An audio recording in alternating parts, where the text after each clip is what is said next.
Radi se o jedno pitanje radnicima, žrtvama tranzicije,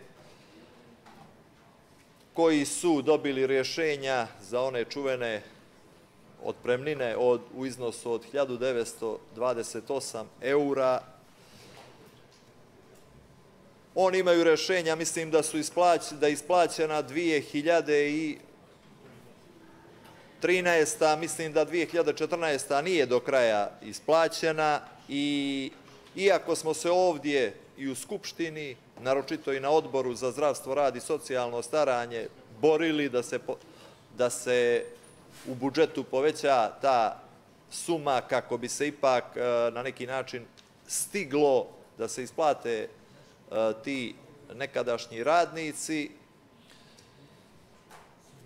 malo smo od toga uspjeli da uradimo. Ono što me interesuje, što se događa sada od kad su raspisani izbori? Naravno, evo dobio sam i to pitanje SMS-om. Da li se te otpremnine i dalje isplaćuju shodno propisanom budžetu koji važi za te naknade, odnosno otpremnine? Da li je prestalo sa njihovom isplatom?